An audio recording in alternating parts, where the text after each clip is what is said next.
పారదర్శకంగా ఒక్క రూపాయి ఎక్కడ కూడా చేతి మారకుండా ఆ ఎంపిక కూడా జరగాలని నేను మీ అందరికీ హృదయపూర్వకంగా విజ్ఞప్తి చేస్తా ఉన్నా. తప్పు జరిగితే చూస్తూ ఊరుకోను తగిన చర్యలుంటాయనే మాట కూడా ఈ సందర్భంగా మనం చేస్తా ఉన్నా. అదేవిధంగా ఈరోజు ధాన్యం కొనుగోలు కార్యక్రమం జరుగుతోంది. గతంలో సాలు తడప పేరు మీద అనేకంగా మరి రైతులు ఇబ్బంది పడ్డారు.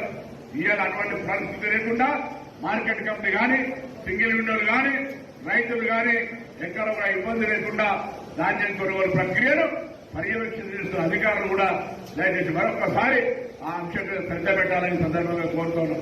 చూస్తాను చాలా గ్రామీణ ప్రాంతాల్లో సీసీ రోడ్లో మీ మండలానికి సంబంధించిన ముఖ్యమైన రోడ్లో త్రాగునీటి సమస్య కూడా ఎక్కడ పరిష్కారం ఇబ్బంది లేకుండా ఉండే విధంగా అనేక రకాల చేస్తూ ఉన్నాం.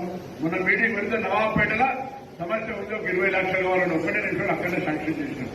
అట్లా ఈ మండలంలో ఇంకెక్కడైనా సమస్య ఉంటే వేదిక మీద అధికారులను కానీ ప్రజాప్రతినిధులను కానీ మా బాధ్యత. మీరు సమస్య ఎదుర్కోవడానికి వీల్లేదు, తప్పకుండా అన్ని సమస్యలు పరిష్కరించే బాధ్యత మాదే.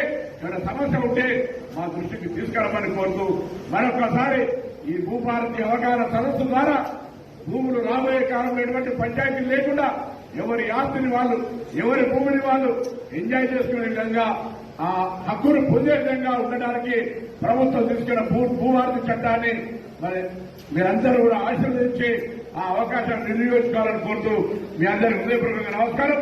దయచేసి అందరూ కూర్చోండి. ఎవరైనా మాట్లాడాల్సుకుంటే ఆర్కే మైకేశ్వర్ ఇక్కడ